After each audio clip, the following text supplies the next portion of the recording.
ये आप क्या कह रहे देवर्षि? ये सत्य है देवराज, और आपकी सूचना के लिए मैं यह भी बता दूं कि अश्वमेध का अश्व राजधानी लौट रहा है। महाराज सगर अश्व के स्वागत की भव्य तैयारियों में लगे हैं, और इधर युवराज कर्मवीर अश्व के साथ अपनी यात्रा के अंतिम पड़ाव पर हैं। किसी भी समय राजधानी लौट सकते हैं। देवर्षि, अश्वमेध यज्ञ के पीछे कहीं उनका विचार इंद्रासन हत्याने का तो नहीं? ये धरती वाले तो सदैव ही स्वर्गलोक का सपना देखते हैं, कहीं उनका भी उद्देश्य? ये मैं स्पष्ट रूप से नहीं कह सकता देवराज, किंतु यह सत्य है कि युवराज कर्मवीर अपने अश्व के साथ कल किसी भी समय राजधानी पहुंच सकते हैं। नारायण नारायण।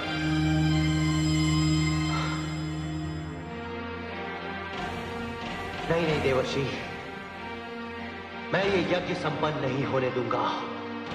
इंद्रासन मेरा है और मेरा ही रहेगा, मेरा ही रहेगा।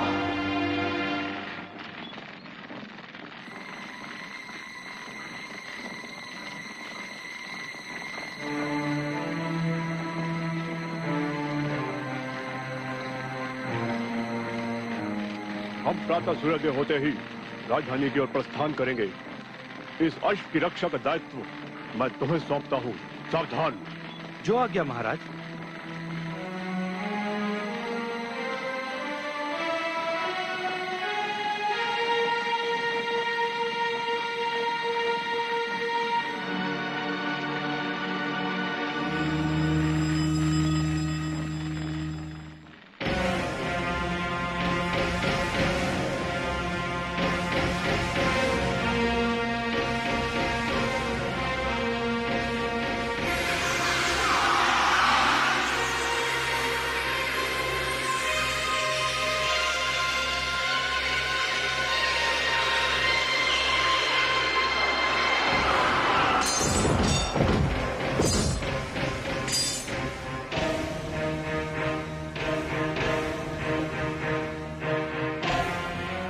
तुम महाराज सगर के पास नहीं जाओगे,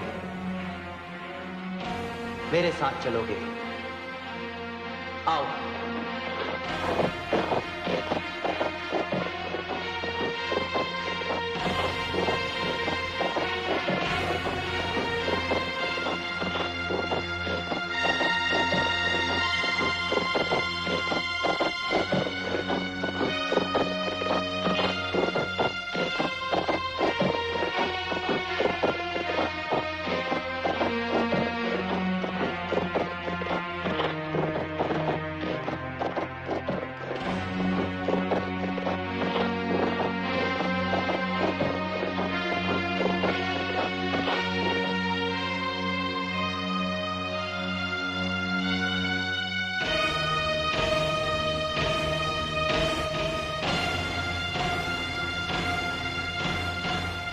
युवराज कर्मवीर और उनके सैनिक सोच भी नहीं सकते कि उनका दिग्विजयी अश्व यहां होगा, यहां कपिल मुनि के आश्रम में।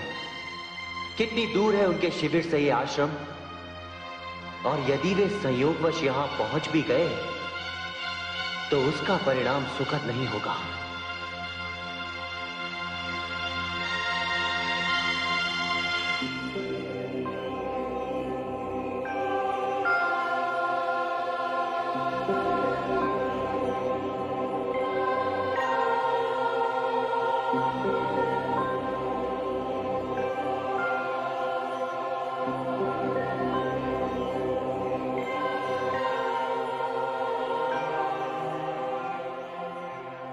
क्षमा करें मुनिवर, आपकी अनुमति के बिना मैं ये कार्य कर रहा हूं। मेरी विवशता है, क्या करूं?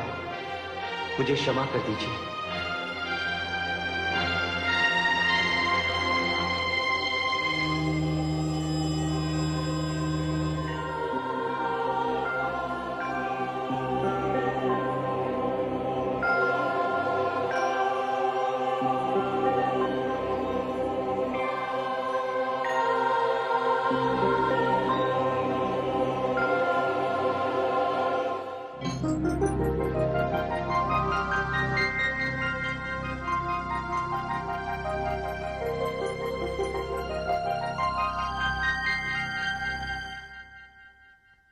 महाराज की जय हो।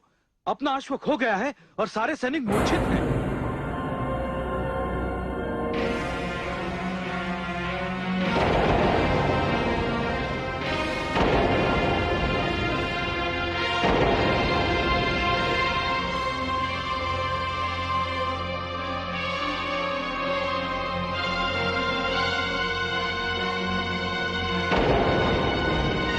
किसका दुस्साहस है ये?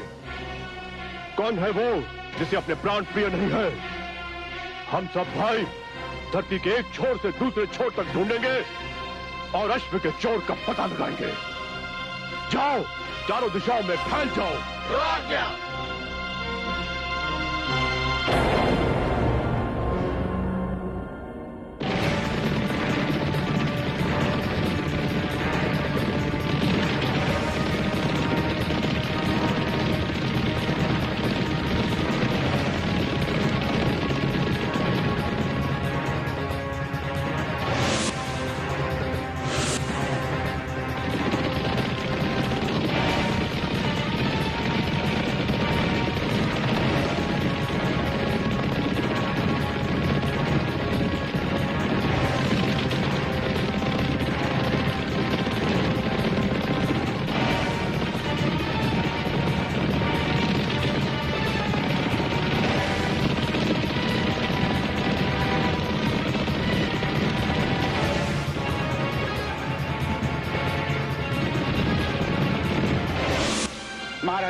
महाराज की जय हो।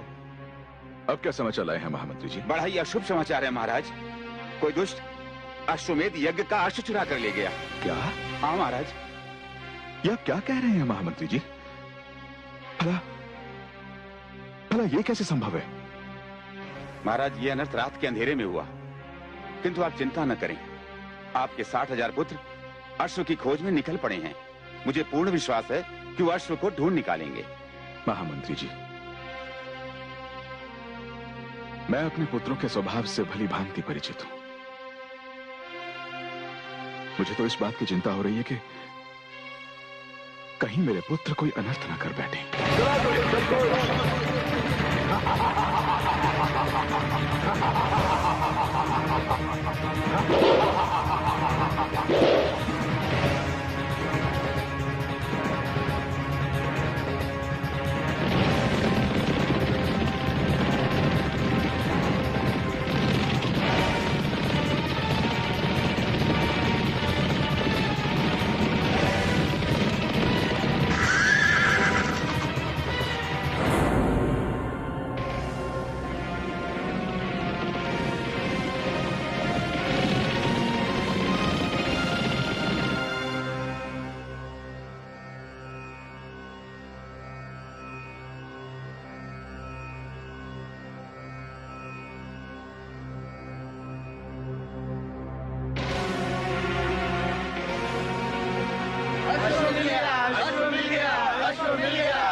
किंतु वो चोर कहां है जिसने हमारा अश्व चुराने का साहस किया है?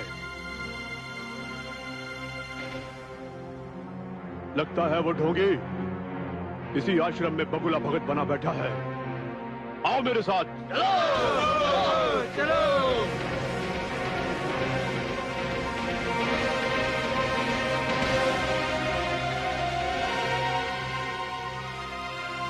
नेत्र खोल ढोंगी, हमने तेरी चोरी पकड़ ली है। भ्राताश्री, ये चोर तो साधु होने का नाटक कर रहा है। यदि आपकी आज्ञा हो तो इसे आश्रम से घसीट कर बाहर निकाल दिया जाए। यही उचित रहेगा। नेत्र खोल ढोंगी। कौन हो तुम लोग, और मेरी अनुमति के बिना मेरे आश्रम में प्रवेश कैसे किया तुम लोगों ने? अच्छा, अब एक चोर को पकड़ने के लिए हमें उसकी अनुमति लेनी होगी। चोर? कौन चोर? तू चोर है। तूने हमारे अश्वमेध यज्ञ का अश्व चुराया है। तुम लोग शीघ्र, अति शीघ्र आश्रम से बाहर निकल जाओ। हम आश्रम से बाहर निकालकर तुझे ले जाएंगे। ले चलो इसे। रुक जाओ, अन्यथा परिणाम अच्छा नहीं होगा। हमें परिणाम से डराता है? अरे मूर्ख, हम केवल इतने ही नहीं, 60,000 भाई हैं। तेरे मुंह पर कालिख मलकर तुझे यहाँ से ले जाएंगे। तुम्हें 60,000 होने का इतना अहंकार है तो जाओ, मैं तुम्हें श्राप देता हूँ, तुम सबसे सब जलकर भस्म हो जाओ।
महाराज की जय हो। महामंत्री जी, कुछ पता चला अश्व का? नहीं महाराज, कुछ पता नहीं चला।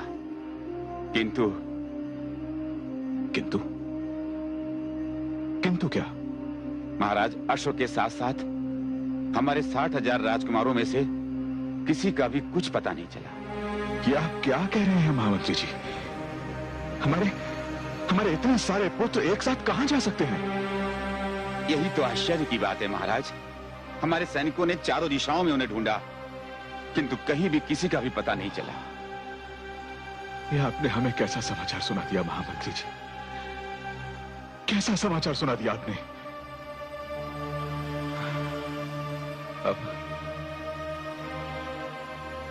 अब मैं क्या करूं? आप ये यज्ञ नहीं करेंगे। मैं सत्य कह रहा हूं पिताश्री। क्या आप अपने पुत्रों और मेरे भाइयों को नहीं जानते कि वो कितने उत्पाती और उद्दंड हैं? पिताश्री, आप ये यज्ञ मत कीजिए। इस अश्वमेध यज्ञ के परिणाम सुखद नहीं, अत्यंत दुखद होंगे।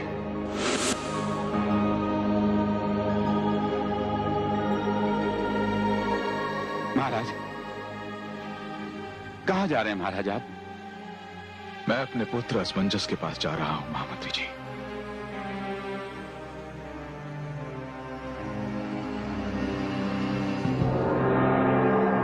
हे देवी परमेश्वरी, ये क्या हो गया? होना क्या है महादेवी? कपिल मुनि के शाप से महाराज सगर के 60,000 पुत्र जलकर राख हो गए। किंतु हे देवी भुवनेश्वरी, यह कोई साधारण घटना नहीं है। हाँ महादेवी, यह साधारण नहीं, असाधारण घटना है। हे आदिशक्ति, इस घटना का समाचार जब महाराज सगर को मिलेगा तब क्या परिणाम होगा?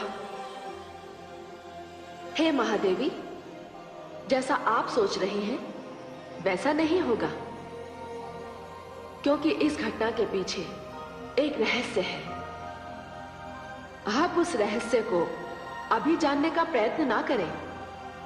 अभी तो आप ये देखिए कि महाराज सगर अपने पुत्र असमंजस से मिलने तपोवन जा रहे हैं।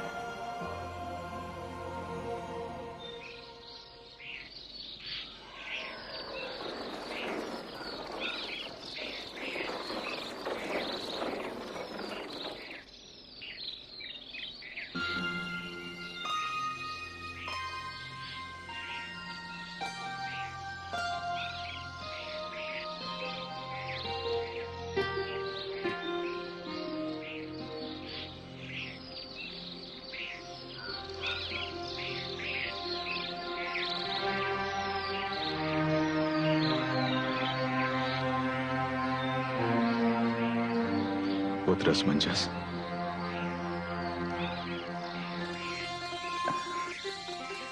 पिताश्री आप?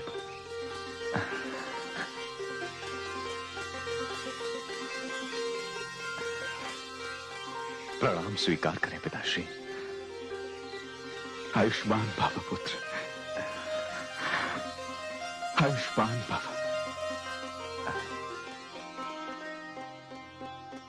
क्या बात है पिताश्री? आज मैं तुमसे क्षमा मांगने आया हूं पुत्र। पिताश्री, आज मैं तुमसे केवल यही कहने आया हूं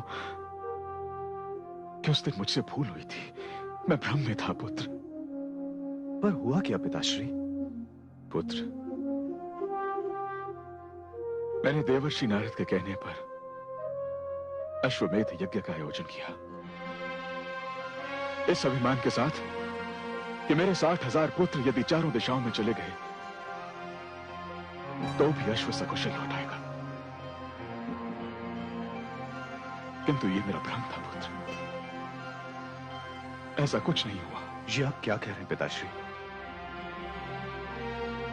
हाँ पुत्र, इस समय ना तो अश्व का कहीं कुछ पता है और ना ही तुम्हारे भाइयों का। किंतु पिताश्री, वे सब के सब जा कहां सकते हैं?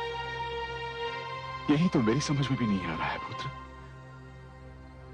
पुत्र, उस दिन तुमने कहा था कि ये अश्वमेध यज्ञ मेरे लिए सुखद नहीं, अत्यंत दुखद होगा। यदि उस दिन मैंने तुम्हारी बात मान ली होती पुत्र, तो आज मुझे यह दिन न देखना पड़ता।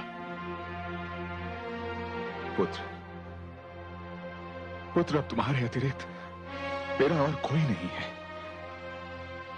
एक दुखी, विवश और असहाय पिता अपने पुत्र से सहायता मांगने आया है। मेरी सहायता करो पुत्र, मेरी सहायता करो। पुत्र, यदि इस समय तुमने मेरी सहायता नहीं की तो मैं अपने प्राण त्याग दूंगा। नहीं पिताश्री, नहीं नहीं, अभी आपका यह पुत्र जीवित है पिताश्री। आपकी चिंता मेरी चिंता है पिताश्री। मैं जाकर ढूंढूंगा अपने भाइयों को और मैं वापस लाऊंगा उन्हें, और साथ ही उस अश्व को भी। पुत्र असमंजस। हाँ पिताश्री, हाँ पिताश्री, आप निश्चिंत होकर राजमहल की ओर प्रस्थान करें। अब ये उत्तरदायित्व मेरा है, केवल मेरा। पिताश्री। पुत्र, प्रणाम। आयुष्मान भव पुत्र, आयुष्मान भव।